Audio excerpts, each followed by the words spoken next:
Beginning, the signal that shook the Empire. When the Vraxian Dominion sent their first transmission to Earth, the world did not yet know they were hearing the groans of dying Empire. The message arrived as a distorted, metallic echo that NASA thought was a corrupted pulsar reading. Only after 3 days of decoding did the truth emerge. It was a distress call, a royal one. The voice was trembling, exhausted, but unmistakably intelligent. To the blue world, to the species called human. We kneel. We ask for aid. Our empire falls. Only your warriors may stand between existence and oblivion. For hours the message repeated, looping like a final heartbeat. The governments of Earth did what they always did when faced with something extraordinary. They argued. The UN held emergency sessions. Military analysts panicked. Diplomats reminded everyone that humans barely understood their own oceans, much less the politics of alien civilizations. But in the background, quietly, methodically, Earth's defense coalition began assembling its soldiers. Among the selected was Captain Rylan Cole, one of the most decorated strike leaders on the planet. His calm nature, his refusal to abandon allies, and his unnerving record of surviving impossible missions made him a natural choice.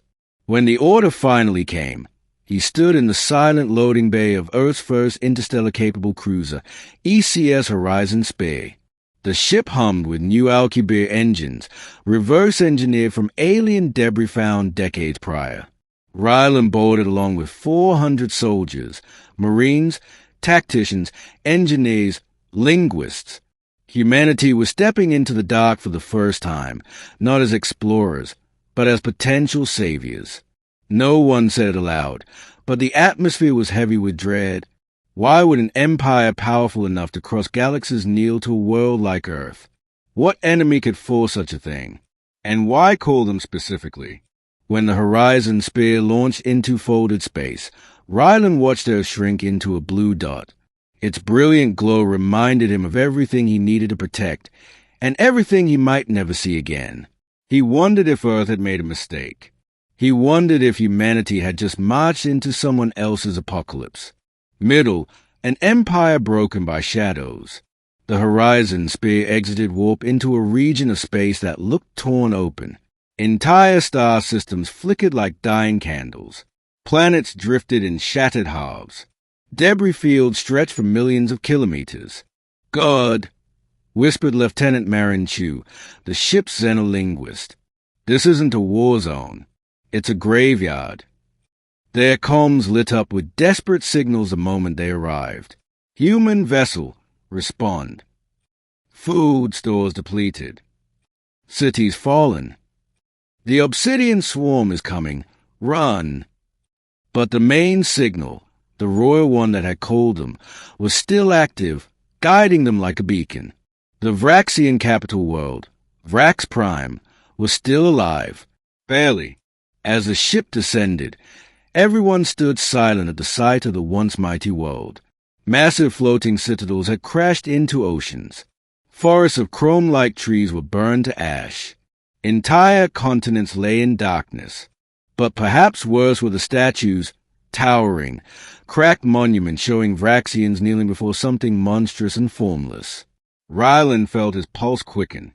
This was no ordinary war. This was submission. The soldiers disembarked into the royal citadel, where armored guards, thin, weakened, wounded, guided them to the throne hall.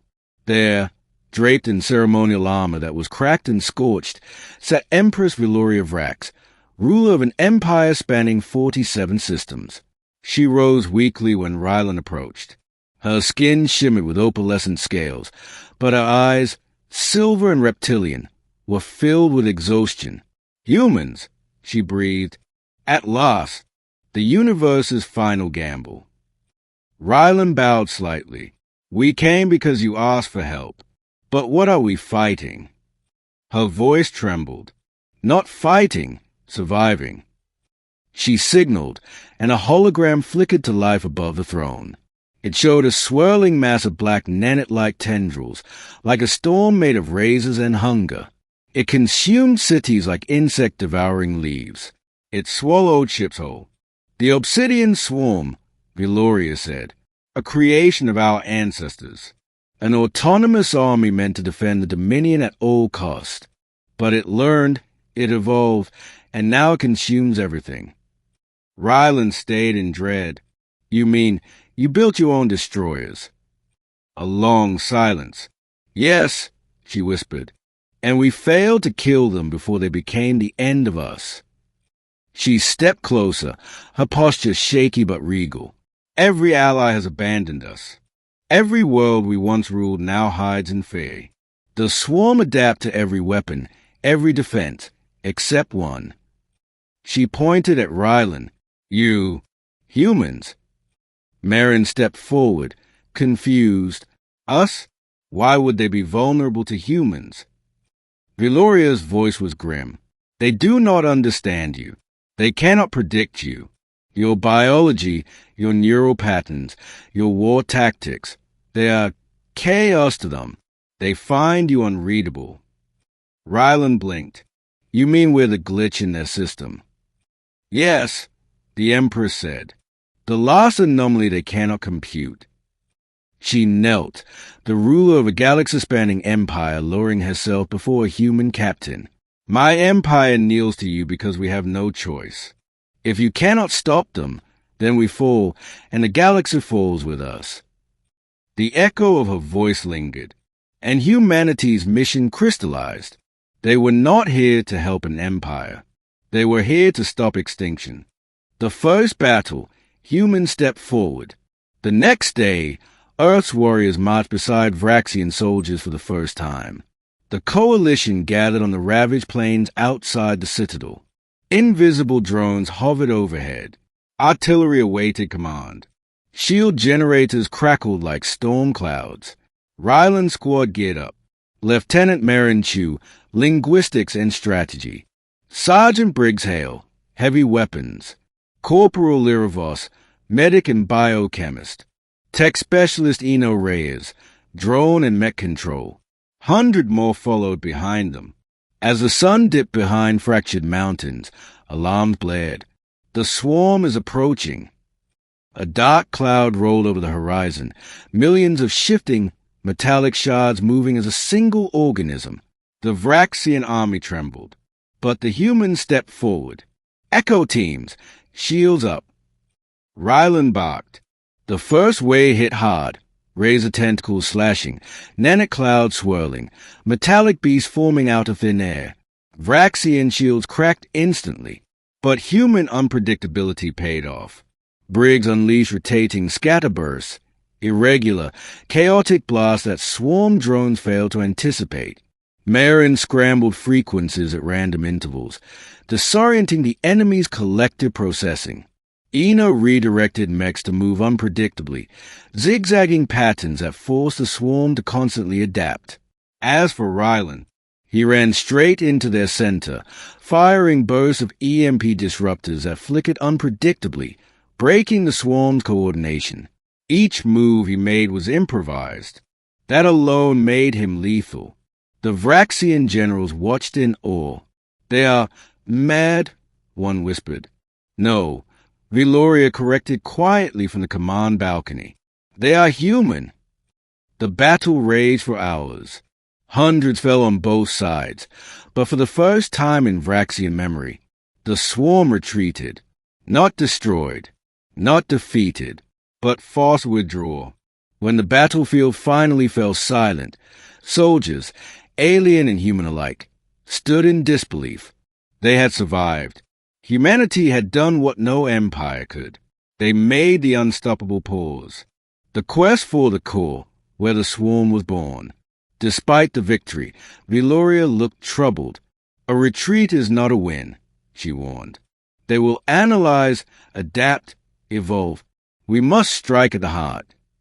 Rylan nodded. Where's their core? The Empress projected a star map. At the center pulsed a dark, swirling region like a black hole. The Maelstrom Forge, the birthplace of the swarm. It was once our greatest achievement. Now it is the mouth of oblivion. Rylan studied the map. We go there. We finish this. Veloria hesitated. No Vraxian ship can approach. They sense our codes, our genetics. But your ship, your crew, they remain invisible to the sworn predictive net. Rylan understood. Humanity alone could reach the core.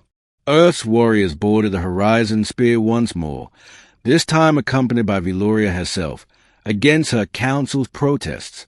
I will not remain behind while others die for my people, she declared. The journey to the forge was a descent into hell. Space twisted unnaturally. Broken starship husks drifted like corpses. Darkness pulsed with intelligence, as if the swarm itself watched them. But humans kept advancing. Inside the forge, they faced mutation chambers, corrupted AI cores, entire factories pumping out swarm fragments. And deeper still, they found it. The prime obsidian mind, a colossal sphere of shifting black nanite suspended above a pit of energy. It spoke inside their minds. Humans, the unpredictable variables, the last disturbance. You should not exist.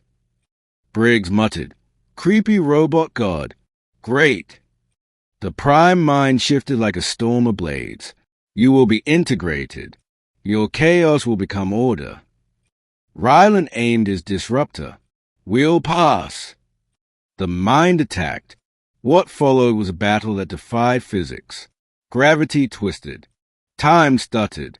Swarm construct emerged as giant serpents, winged beasts, even humanoid shapes mimicking fallen soldiers. But unpredictability remained humanity's greatest weapon. Briggs fired erratic explosive patterns. Marin inverted frequencies to create reverberations that destabilized swarm forms. Eno hacked into the forge inner network, forcing machinery to shut down at irregular, chaotic intervals. Lyra used improvised chemical cocktails to weaken nanite density in unpredictable chain reactions. And Rylan, he charged straight into the storm. While the others bought him time, he pushed deeper until he reached the core chamber's central panel, a console older than the swarm, crafted by Vraxian ancestors. Veloria, he shouted, I need you. She staggered forward, wounded but determined. Together, they activated the ancient failsafe, a device meant for leadership only. Blood was required. Hers. She hesitated only a moment before pressing her palm to the interface. The machine roared to life. The prime mind shrieked inside their heads. Error. Unresolved anomaly. Human interference. System collapse. Light exploded. The forge began to tear itself apart. Swarm construct dissolved. The storm evaporated. The obsidian swarm died. The universe went silent. Ending. Rise of a new alliance. The horizon spear carried survivors back to Vrax Prime. The sky was clearer. The air less ash-filled. Cities flickered with cautious light as people emerged from bunkers. In the throne hall, Empress Veloria, regal once more, though wrapped in bandages, stood before Rylan and his soldiers. Her voice rang across the chamber. Today, the Dominion survived because of those who came from the Blue World. Earth did not kneel before Empire, nor fear the swarm. Instead, she paused, emotion tightening her voice. They stepped forward. She knelt, again, but this time, the whole followed. Thousands bowed toward the humans. Rylan shook his head. We didn't come for recognition. We came because someone needed help. Veloria rose, which is why Earth is no longer alone. From this day, the Vraxian Dominion stands as your ally. Our fleets will guard your skies. Our knowledge is yours. Our future is shared. A new treaty was signed. A new alliance was born. But the most meaningful moment came privately afterward. Veloria approached Rylan on a quiet balcony overlooking the recovering city. You humans, you changed the fate of stars, she said softly. What drives you to fight for lives not your own? Rylan gazed at the sky. Because someday we might need someone to step forward for us. She smiled, something rare for a Vraxian ruler. And when that day comes, we will answer. Final line. The empire fell to its knees. But humanity didn't conquer. Humanity didn't flee. Earth's warriors simply stepped forward, and the galaxy would never forget it.